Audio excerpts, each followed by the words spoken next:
Hey everyone! Welcome back to Story Hive. Don't forget to hit that subscribe button and ring the bell so you never miss an update. Let's jump into today's story. My wife groomed our neighbor's son since he was 16 and left me for him when I found out. Now, 2 years later, and after she had a train run on him, his parents want me to reconnect and forgive him. I'm 34 and I got married to my ex-33 way too young at 24 and 23. She admittedly had a ton of red flags when we started dating, but it was my first serious relationship. I wasn't always very confident or outgoing compared to her, and I'll always be kicking myself. The next several years after the wedding were spent with her demanding my entire life change at her whims, mood swings, gaslighting when she seemed to be carrying on emotional affairs, isolating me, arguments out of nowhere, me sleeping on the couch, and financial abuse from her very well-off family. One other thing was that she was always more adventurous in the bedroom and always wanted to try newer and weirder things.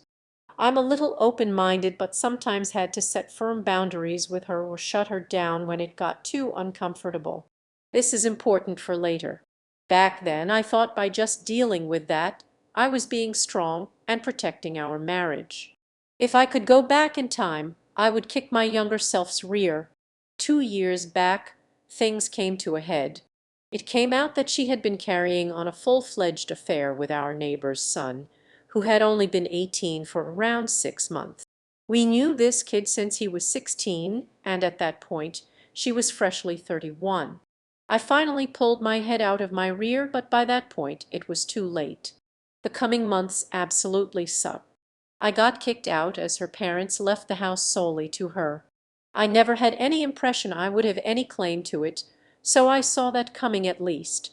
The lawyer costs financially drained me, and I moved in with my parents for the time being while my ex, her affair partner, her family, and her affair partner's family harassed me on the daily for months.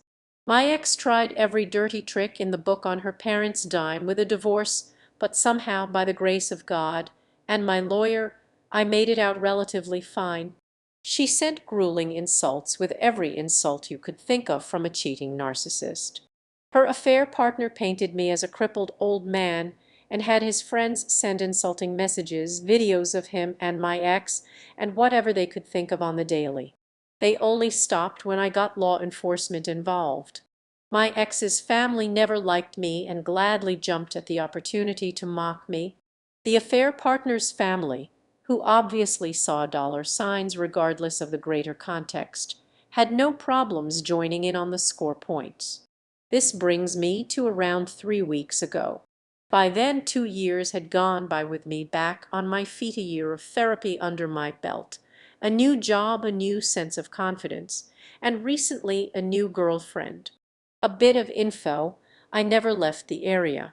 My family only lived a couple of hours away from where my ex and I lived.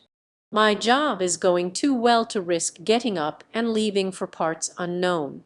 Because I was in the same area, I got little tidbits of info, regardless of whether I wanted to hear it or not. I know the affair partner's family moved away. He moved in with her, and the world slowly saw less and less of him. To sum it up, I got a call from his family to see him in the hospital. I don't know all the details, but basically, roughly over a month ago, my ex's affair partner went dark. Over a 5-month period, they slowly heard less and less from him, but a month back they lost contact. Why it took them this long to raise hell is beyond me, but I imagine a family that would allow their son to be groomed for money isn't great at ensuring their son is okay. Police stopped by her house for a wellness check, only for him to answer the door looking like a literal zombie. The police found him, from what they described, practically in hell. He had been routinely beaten and intimately abused nonstop for God knows how long. The whole investigation has opened up an endless amount of craziness. I've asked around for more info and got little tidbits, but not much. It was found that multiple people were involved, and allegedly there are videos of what they were doing to him. They found evidence of God knows how many illegal substances being pumped into him. My ex and whoever else was involved are facing longer and longer sentences the more they find out. His family wants me to visit him as he wants to make amends. He wants to apologize. He's broken. He's scarred for life. He's suicidal. Whatever reason they can spew out to break me to him, they've said it. But why should I be dragged into this crap? His own family practically allowed him to be sold, and my ex's family seems to actually have had no knowledge of this and are practically scraping their hands clean and throwing her to the wolves. But I have to step back into this. I get he was groomed. I get he was influenced, and I understand some truly awful stuff happened to him. But why should I come back to all this and let the people who hurt me know all is forgiven? They've been harassing me about this nonstop now, and even my family thinks I should talk to him. Edit, I guess posting about this gave me the kick in the rear to communicate with my family. Mainly it's my parents who are encouraging reaching out. They explained their reasoning to me, and it makes sense where they are coming from. They are simply worried that if I try to ignore them, it will kick off another year-long harassment campaign from them. They saw how messed up I was last time I went through this, and they simply want it to end quickly so I don't go through the same crap again. I have assured them there's no way they'll be able to go through with that again, and worst case scenario, I'll change my number again. They understand and have stopped pushing, so I'm just going to bow out of the situation. No dramatic confrontation, no big show to everyone. I'm just going to have my lawyer draw up a statement requesting to be left alone, and I'll double check to make sure I won't have to be involved in any proceedings in the near future.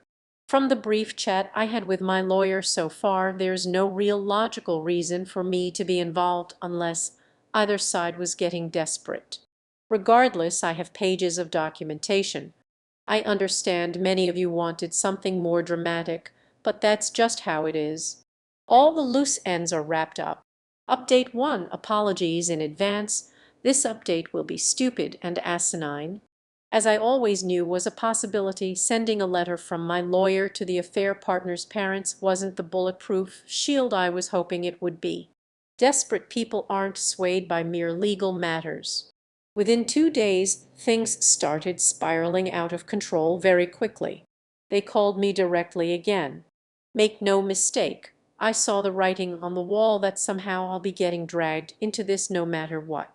My parents and girlfriend were as supportive as they could be, but at some point I said screw it and arranged to talk with the affair partner's dad. I know I'm an idiot and a fool, but I need to actually know what's going on. To condense what was discussed without spilling any info regarding the investigation, everyone was turning against each other and out for blood, and secrets were finally spilling. The affair partner's dad opened the floodgates. As I knew everyone was basically aware that my ex groomed him, most likely starting at 16. If there was any physical proof, this kid was basically a bad seed with a history of trouble and without a clear direction in his future. His dad is a confusing person. He is the kind of dad who wanted to be rid of his problem child, but was also proud in a way of his son getting involved with a hot older woman with a well-off family. He basically spilled the beans that he supported the relationship as it gave him the benefit of getting his son out of his house, and gladly took whatever my ex's family offered as a token of appreciation. He was a lousy father, plain and simple. As time went by, he appeared to realize the situation he put his son in, and it only got worse with time. The affair partner's mom was a stay-at-home mother who was always the silent, submissive partner in the marriage. As it turns out, she raised hell from the beginning, but at the behest of her husband, he got her to drop it. He controlled her entire life practically, and I'm suspecting this marriage is way more abusive than he let on. She never was happy and always tried to get her son help and get him away from my ex. After what has happened in the last few weeks, she has had it. She is divorcing him, letting his family know what happened, and plans on cleaning him out in the divorce. The silent, submissive wife was driven too far. From what I saw of the dad, it's hit him hard how his years of bad choices have ruined his family. He is a hollow shell of a man. My ex and her family are tearing each other apart. My ex has lost her job, reputation, her circle of freaks, and her money. Her parents. Update 2. 2 years have passed since the devastating revelation that my wife had been involved with our neighbor's son, who was just 18 at the time. This news shattered my life and brought to light a horrifying truth about her manipulation and betrayal. The fallout from that revelation has been a painful journey, one that I am still navigating. In the wake of discovering her affair, I found myself pushed out of our home. My ex's parents took over the house, leaving me with nothing but mounting legal fees and the emotional wreckage of our relationship. I moved back in with my parents, who witnessed firsthand the turmoil I went through as I dealt with relentless harassment from my ex, her affair partner, and both of their families. My ex's attempts to destroy me continued with vicious insults and false narratives, while her affair partner's family, eager for their share of the chaos, contributed to the onslaught with their own brand of cruelty. Despite the relentless attacks, my lawyer and I managed to weather the storm. I emerged with my dignity intact, though the experience left scars that would take time to heal. As I rebuilt my life, therapy helped me regain my confidence, and with a new job and a new relationship, I started to see a future that was brighter than the dark days I had endured. The passage of time did not entirely erase the echoes of the past. I remained in the same area, which meant I occasionally heard whispers about the aftermath of the scandal involving my ex and her former lover. I learned that the affair partner had moved in with my ex and the world slowly saw less of him. Then, out of the blue, I received a call from his family. They informed me that he was in the hospital, his condition a grim reflection of the horrors he had endured. The situation had escalated dramatically. Over a period of 5 months, the police had found him in a state so dire that it was described as being close to hell. The investigation revealed a nightmarish reality. Multiple individuals were involved, and there were disturbing videos of the abuse. Illegal substances had been administered to him in quantities that suggested a deliberate attempt to destroy him.